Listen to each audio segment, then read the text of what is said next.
할렐루야.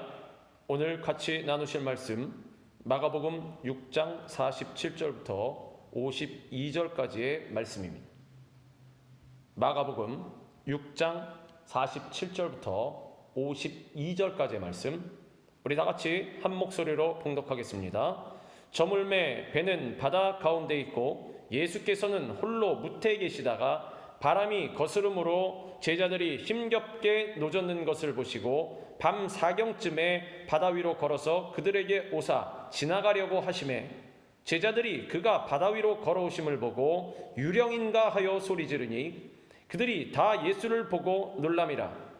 이에 예수께서 곧 그들에게 말씀하여 이르시되 안심하라, 내니 두려워하지 말라 하시고 배에 올라 그들에게 가시니 바람이 그치는지라. 제자들이 마음에 심히 놀라니 이는 그들이 그 떡 되시던 일을 깨닫지 못하고 도리어 그 마음이 둔하여졌음이러라. 아멘. 할렐루야. 오늘 우리 모두에게 우리 예수님께서 함께 하십니다. 우리의 삶 가운데 좋은 일이 일어나게 하실 것입니다. 오늘 우리가 읽은 말씀 마가복음 6장 47절부터 52절까지의 말씀을 갖고 예수님을 볼 수 있는 믿음, 이런 제목으로 말씀을 나누겠습니다. 우리가 신앙인으로서 인생을 살아갈 때 가정에서나 직장에서나 교회에서나 내가 속해 있는 어디에서든 크든 작든 가리지 않고 다가오는 어려움들이 있습니다. 사람이라면 누구나 모든 일이 내 마음대로 되고 문제없는 평안한 인생을 살아가고 싶은데 그런 인생을 사는 사람은 거의 없다는 것입니다. 그런데 오늘 본문의 제자들도 마찬가지였습니다. 오병이어의 기적을 베푸신 예수님께서는 제자들을 급하게 갈릴리 바다 건너편으로 보내시고 기도하시기 위하여 산으로 가셨는데 거기서 제자들이 갈릴리 바다에서 풍랑으로 인하여 괴롭게 노젓는 것을 보고 계셨습니다. 본문 47절로 48절입니다. 저물매 배는 바다 가운데 있고 예수께서는 홀로 무태 계시다가 바람이 거스름으로 제자들이 힘겹게 노젓는 것을 보시고 밤 사경쯤에 바다 위로 걸어서 그들에게 오사 지나가려고 하시매 때는 밤 사경입니다. 예수님 당시 유대 사회에서는 밤을 4개의 경으로 구분하였는데 1경은 약 3시간이었습니다. 저녁 6시부터 밤이 시작되므로 사경은 새벽 3시에서 6시 사이를 가리키며 우리가 알고 있다시피 이 시간은 하루 중 가장 어두울 때입니다. 그런데 예수님께서는 풍랑으로 인하여 힘들어하고 있는 제자들을 보시고 즉시 그들을 구하러 가지 않으시고 밤 사경, 즉 하루 중에서 가장 어두운 시간이 될 때까지 기다리고 계시다가 시간이 되자 그들을 구하러 가셨습니다. 우리도 살다 보면 이럴 때가 많이 있습니다. 힘든 문제로 인하여 고통스러워할 때 하나님께서 즉시 오셔서 해결해 주셨으면 좋겠는데 하나님께서는 우리가 원하는 시간에 오지 않으시고 한참 뒤에야 오셔서 우리가 만난 문제를 해결해 주시는 것입니다. 심지어 어쩔 때는 오랜 시간이 지나도 문제가 해결되지는 않고 오히려 내 생각과는 전혀 상관없는 방향으로 엉뚱하게 흘러갈 때도 있습니다. 사업이 부도가 나서 온 가족이 살아갈 길이 막막할 때 하나님께서 즉시 오셔서 힘든 문제를 해결해 주시면 얼마나 좋겠습니까? 불치병 선고를 받고 고통스러워하고 있을 때 하나님께서 즉시 오셔서 그 병을 깨끗하게 고쳐주시면 얼마나 좋겠습니까? 원하는 회사에 취직하기 위하여 서류를 넣었는데 그때 하나님께서 즉시 오셔서 취직하게 해주시면 얼마나 좋겠습니까? 세상 사람들은 그걸 형통이라고 말합니다. 그렇게 자기가 원하는 대로 모든 일이 순조롭게 내가 정한 때에 맞춰서 착착 다 이루어지는 것을 형통이라고 말하며 모든 사람들은 자기의 생애가 항상 형통하기를 원합니다. 그러나 그것은 인간의 생각이지 하나님의 생각이 아니라는 것입니다. 이사야 55장 8절로 9절에 이렇게 기록되어 있습니다. 이는 내 생각이 너희의 생각과 다르며 내 길은 너희의 길과 다름이니라. 여호와의 말씀이니라. 이는 하늘이 땅보다 높음같이 내 길은 너희의 길보다 높으며 내 생각은 너희의 생각보다 높으니라. 우리는 모든 일들이 우리가 원하는 대로 이루어지기를 원하며 그것을 형통이라고 생각하지만 하나님의 생각은 그런 우리의 생각과 다르다는 것입니다. 그리고 하나님의 생각과 우리의 생각의 차이가 얼마나 되느냐, 자그마치 하늘과 땅 차이라고 성경은 말씀하고 있습니다. 그 말은 하나님의 생각과 우리의 생각이 조금이 아니라 완전히 다르다라는 것입니다. 그렇다면 모든 일들이 내가 원하는 대로 이루어지기를 원하는 우리에게 하나님께서는 과연 무엇을 원하실까요? 거기에 대해서 성경은 레위기 11장 45절을 통해 이렇게 말씀하고 있습니다. 나는 너희의 하나님이 되려고 너희를 애굽 땅에서 인도하여 낸 여호와라. 내가 거룩하니 너희도 거룩할지어다. 하나님께서 우리에게 원하시는 것은 우리가 지극히 거룩하신 하나님처럼 거룩해져 가는 것입니다. 그것은 우리가 점점 하나님을 닮아가야 한다는 말입니다. 자녀는 부모를 닮는 법입니다. 자녀가 외모든 성격이든 전혀 부모를 닮지 않았다면 그것은 진짜 친자식이 맞는지 의심해 봐야 하는 것입니다. 마찬가지로 우리가 하나님의 자녀라고 한다면 당연히 하나님을 닮아야 하는 것입니다. 하나님을 닮아야 하나님의 자녀라는 증거가 될 수 있고 자녀로 인정받을 수 있는 것입니다. 그리고 그래야만 자식으로서 하나님의 유산을 물려받을 수 있는 권리를 갖게 되는 것입니다. 그래서 하나님께서는 우리를 거룩하게 만들어 가시기 위한 목적으로 모든 것들을 이용하시는데 그 중에서 가장 대표적인 것이 바로 고난입니다. 그렇다면 왜 하나님께서는 우리를 하나님 닮은 자로 만들어 가시는 일에 고난을 사용하십니까? 우리가 하나님을 닮아가기 위해서는 반드시 하나님을 만나야 하기 때문입니다. 하나님과 같이 있어야 하기 때문입니다. 자식은 부모를 많이 닮습니다. 외모는 말할 것도 없고 성격이나 말투, 심지어는 걸음걸이까지 부모를 닮는 경우가 있습니다. 그것은 자녀들이 부모를 닮기 위하여 어릴 때부터 부모님을 유심히 관찰해서 부모님의 말투와 부모님의 성격 그리고 부모님의 걸음걸이까지 따라서 했기 때문이 아닙니다. 유전적으로 물려받은 요인도 있을 수 있지만 부모님 곁에서 오랜 시간을 같이 살아가다 보니까 자녀는 부모의 거울이라고 굳이 노력하지 않아도 저절로 부모님의 말투와 성격 그리고 걸음걸이까지 닮게 되는 것입니다. 그리고 바로 이것이 우리가 하나님을 닮아가는 데 있어서 가장 좋은 방법이라는 것입니다. 자녀인 우리가 우리의 아버지이신 하나님 곁에 늘 머무는 것입니다. 그래서 하나님께서는 우리가 하나님처럼 거룩해지도록 하기 위하여 우리가 늘 하나님 곁에 머물기를 원하십니다.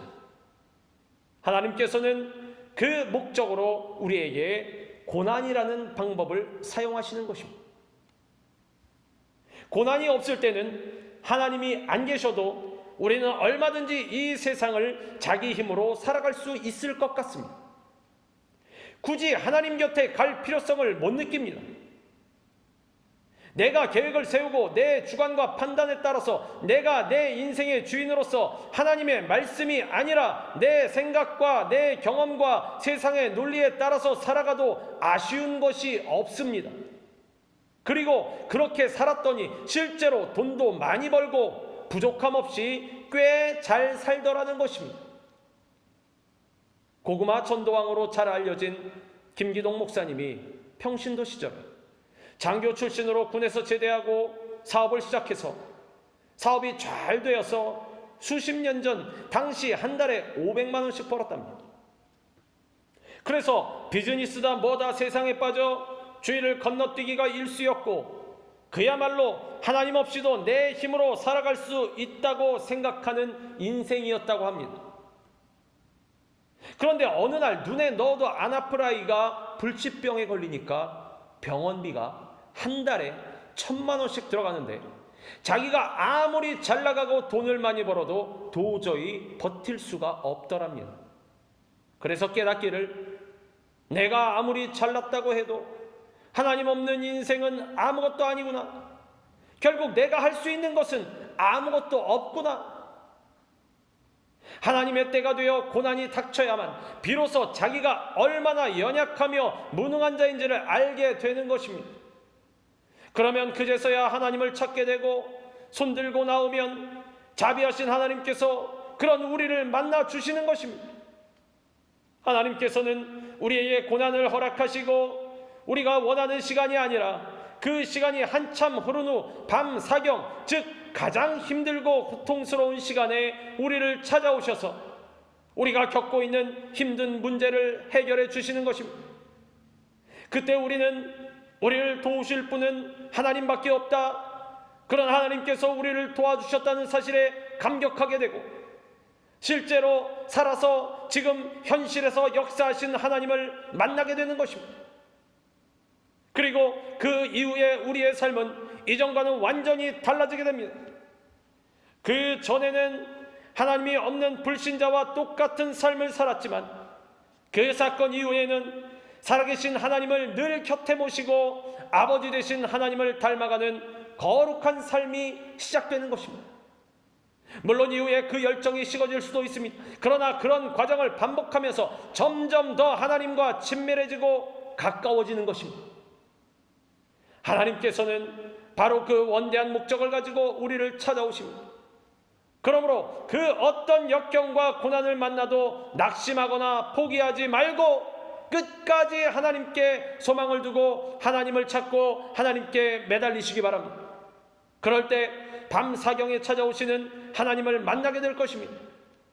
그리고 그 하나님께서 우리가 만난 극심한 고난과 역경을 해결해 주시는 것을 두 눈으로 똑똑히 보게 될 것입니다. 우리가 기억해야 할 것은 밤사경이라는 것이 칠흑같이 어두운 밤일 뿐만 아니라 다른 말로 하면 동틀 때가 가까웠다는 뜻이라는 사실입니다. 하나님께서 함께 하시면 문제의 어둠이 물러가고 새 인생의 광명한 빛이 비추게 되는 것입니다. 우리의 삶은 이전과는 완전히 다른 거룩한 삶, 하나님을 닮아가는 참으로 형통하고 복된 삶이 될 것을 믿으시기를 주님의 이름으로 축원합니다. 본문 49절에 말씀합니다. 제자들이 그가 바다 위로 걸어오심을 보고 유령인가 하여 소리 지르니 밤사경, 즉 하루 중 가장 어두운 시간에 제자들이 갈릴리 바다 한복판에서 풍랑으로 인하여 심히 고통스러워하고 있을 때 예수님께서는 갈릴리 바다 위를 걸어서 제자들을 찾아가셨습니다. 바다 위를 걸어서 제자들 가까이로 다가가시는 예수님의 모습이 갈릴리 바다 한복판에서 풍랑과 사투를 벌이고 있던 제자들의 눈에 들어왔습니다. 바다 위를 걸어서 점점 자기들 가까이로 다가오는 하얀 물체를 본 제자들은 겁에 질려서 유령이라고 소리 지르기 시작했습니다. 인간의 상식으로 볼 때 사람은 물 위를 걸을 수가 없습니다. 그래서 하루 중 가장 어두운 시간인 밤사경에 물 위를 걸어오는 하얀 물체는 그들의 눈에 분명히 사람이 아니라 유령으로 보였을 것입니다.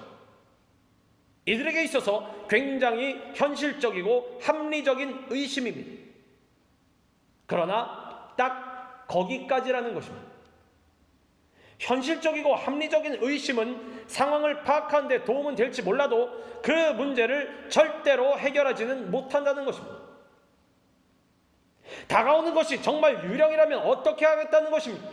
지금 풍랑 때문에 배가 뒤집혀 죽게 생겼는데 유령이 와서 구해준답니까? 아니면 유령이 와서 이 배를 뒤집어서 우리를 죽일 것이니 마음의 준비를 하자는 것입니까? 뭐 어쩌자는 것입니까? 와, 유령이다.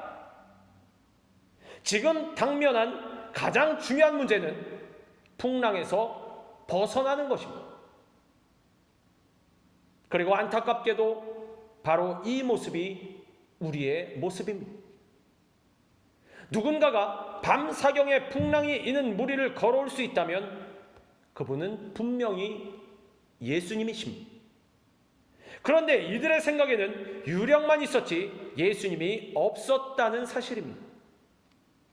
사람의 상식은, 사람의 합리성은, 현실은 있을지 모르나 미래도 없고 소망도 없고 문제 해결도 없고 남는 것은 결국 예수님을 믿지 못하는 불신자의 행동으로 귀결될 뿐입니다. 믿음이 있다면 어떤 상황에서도 우리에게 오시는 예수님을 볼 수 있어야 하는 것입니다. 아니, 그런 고통의 순간에, 생사의 갈림길에서 폭풍이 몰아치는 순간에 아무런 근거도 없이 어떻게 예수님의 오심을 알 수 있다는 것입니까? 그렇지 않습니다. 본문 말씀에는 당시 상황을 이와 같이 분명히 설명하고 있습니다. 제자들이 그가 바다 위로 걸어오심을 보고 유령인가 하여 소리 지르니 그들이 다 예수를 보고 놀람이라. 제자들이 마음에 심히 놀라니 이는 그들이 그 떡 되시던 일을 깨닫지 못하고 도리어 그 마음이 둔하여졌음이러라. 배 타기 바로 전에 오병이어의 기적을 눈으로 직접 보고 체험하고서도 예수님이 무리를 능히 걸으실 수도 있다는 사실을 생각하지 못했다는 것입니다. 근거가 왜 없습니까? 근거가 없는 것이 아니라 근거를 망각한 것입니다. 마음이 둔하여졌다는 것입니다. 마음밭이 돌밭이 되었다는 것입니다. 은혜를 받으면 잊어버리고 기적을 체험해도 잊어버리고 받을 때만 좋았지 돌아서면 잊어버리는 강팍한 마음이 되었다는 것입니다. 그래서 예수님을 못 알아보고 유령이라고 소리 지르며 놀랐다는 것입니다. 마음이 둔해져 있는 그들에게 있어서 바다 위를 걸어서 오실 수 있는 분은 보리떡 5개와 물고기 2마리로 수만 명을 먹이신 전지전능하신 하나님 자신이신 예수님이 아니라 유령님이었다는 것입니다. 그 이유는 한 가지, 두려움 때문입니다. 다른 말로 하면 이것은 우리의 생사를 주관하시는 예수님에 대한 불신이라는 것입니다. 우리도 마찬가지입니다. 우리가 만난 극심한 환난과 어려움으로 인하여 고통스러워하고 있을 때 그런 우리를 그 고통 가운데서 구해주시려고 찾아오시는 예수님을 두려움과 불신의 눈이 가려져서 합리성과 상식의 생각이 막혀서 지금까지 우리가 살아올 수 있도록 삶의 순간순간 기적으로 인도하신 주님을 새까맣게 잊어버린 채 겉모습이 우리가 생각하는 모습이 아니라서 방법이 우리가 생각하는 방법이 아니라서 유령이라고 소리 지르며 그분을 거절하고 심지어 예수님께서 내미시는 도움의 손길을 거부할 때가 있다라는 것입니다. 예수님, 저는 예수님을 정말 많이 사랑하지만 이번 일만큼은 예수님께 맡길 수 없습니다. 왜냐하면 제 생명이 달린 문제거든요. 제 인생의 성패가 달린 문제거든요. 예수님을 싫어하는 게 아닙니다. 예수님의 존재도 믿습니다. 예수님을 좋아하긴 합니다. 많이 친하다고 생각합니다. 그러나 진지하게 자신을 돌아보면 나에게 있어서 예수님은 나를 사랑하시는 하나님, 전지전능하신 능력의 하나님, 나를 죽이실 수도 살리실 수도 있는 하나님이 아니라 주위에 교류하고 있는 정말 친한 나의 편안함을 주는 몇 안 되는 베스트 프렌드 중에 하나 정도일 뿐입니다. 나의 모든 것을 믿고 맡길 대상은 아니라는 것입니다. 구약 성경을 읽어보면 대부분의 북이스라엘과 남유다의 왕들이 그 길을 걸어갔습니다. 하나님께서는 선지자들을 북이스라엘과 남유다의 왕들에게 부지런히 보내셔서 그들이 하나님만을 찾고 하나님만을 의지하면 하나님께서 반드시 그들의 모든 대적들로부터 구해주시겠다고 약속하셨습니다.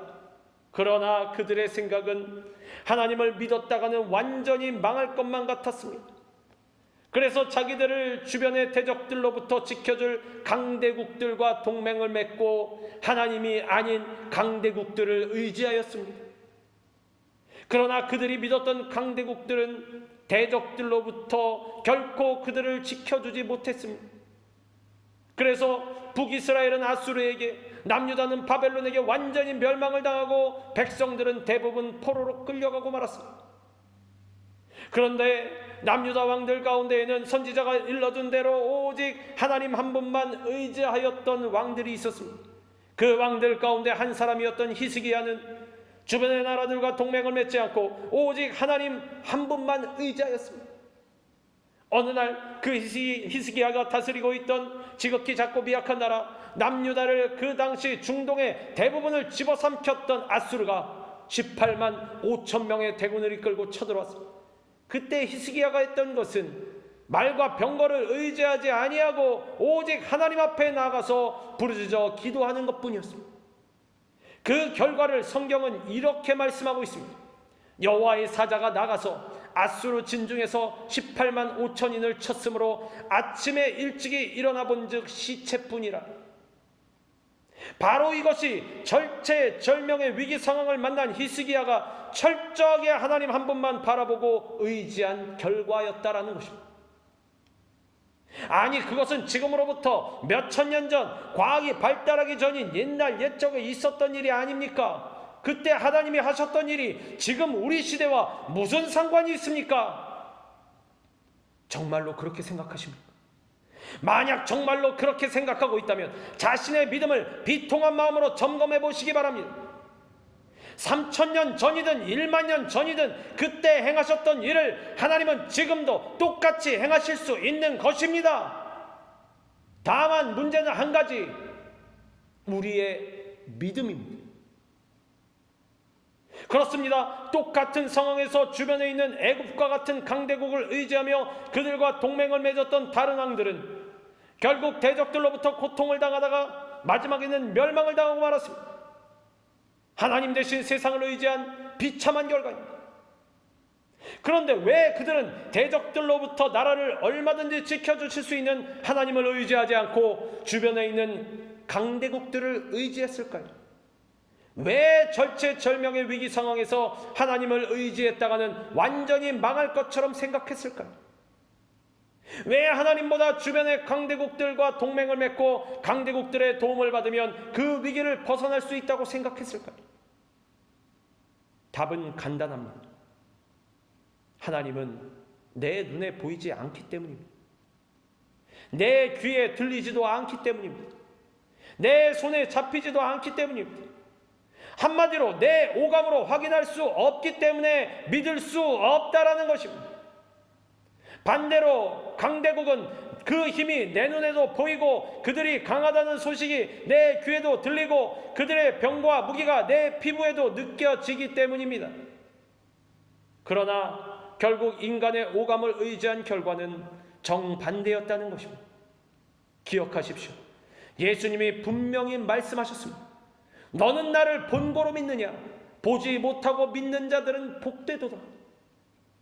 아수르 군대 18만 5천 명을 몰살시킨 것은 칼과 창과 방패가 아니요 보이지 않는 하나님의 사자였습니다. 그것은 지금 우리에게도 똑같이 적용됩니다. 우리도 우리가 만난 절대적인 위기 상황에서 눈에 보이지 않는 하나님만 믿고 바라보고 의지하면 반드시 그 위기에서 벗어날 수 있습니다. 그러나 하나님을 인정하지 않고 하나님이 아닌 눈에 보이는 다른 것들을 의지하고 그들의 도움을 받으려고 한다면 우리는 결코 하나님의 도움을 받을 수도 그 위기를 이겨낼 수도 벗어날 수도 없는 것입니다. 눈에 보이는 환경으로 우리를 옥죄고 있는 불안과 공포, 두려움에 대해서 보이지 않는 예수님은 오늘도 우리에게 말씀하고 계십니다. 안심하라, 내니 두려워하지 말라.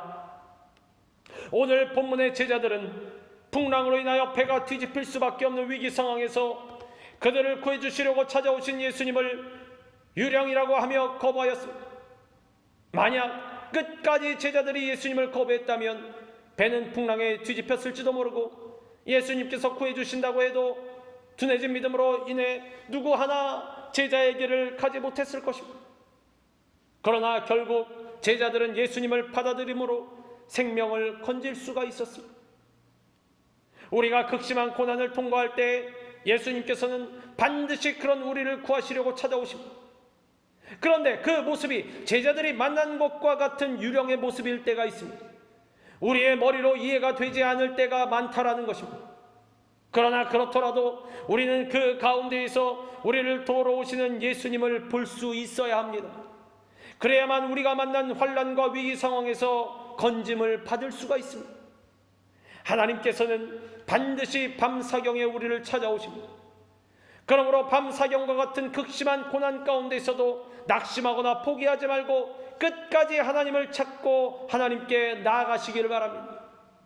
우리는 바로 그곳에서 살아계신 하나님을 만나게 될 것입니다. 그리고 그런 경험을 통하여 우리는 점점 더 하나님을 닮은 온전한 모습으로 자라가게 될 것입니다. 우리는 앞이 캄캄한 위기 상황에서 오직 하나님 한 분만 받아들이고 하나님 한 분만 의지해야 합니다. 때로는 그 상황에서 그렇게 하는 것이 미련한 것 같이 보일 수도 있습니다. 그러나 그것만이 살 길입니다. 사방으로 우겨쌈을 당해도 거꾸러뜨림을 당하지 않는 것은 강대국 때문이 아닙니다. 힘 있는 사람 때문이 아닙니다. 돈 때문이 아닙니다. 사회제도 때문이 아닙니다. 오직 하나님 때문입니다. 사망의 음침한 골짜기를 다닐지라도 해를 두려워하지 않을 것은 주님께서 나와 함께 하시기 때문입니다. 나를 안전하게 지키시고 인도하시는 것은 목자 되신 예수님의 지팡이와 막대기밖에 없습니다. 오늘도 풍랑 가운데 다가오신 예수님만 바라보고 흔들리지 않는 강직한 믿음을 가지고 하나님 닮은 자녀로서 거룩하고 승리하는 삶을 살아가는 성도 여러분 되시기를 주님의 이름으로 축원합니다. 기도하겠습니다. 사랑과 자비가 무한하신 주님 감사합니다. 어렵고 힘든 이때 우리가 바라볼 것은 예수님의 십자가밖에 없습니다. 우리의 시선이 다른 곳을 향하지 아니하고 우리를 사랑하사 우리 죄를 위해 십자가를 지신 예수님만 바라보게 하여 주시옵소서. 예수님의 성품을 닮아가는 거룩한 제자들이 되게 하옵시고 천만인이 애워쌀지라도 두려워하지 아니하는 담대한 믿음의 자녀들이 되게 하여 주시옵소서. 예수 그리스도의 이름으로 감사하며 기도드리옵나이다. 아멘.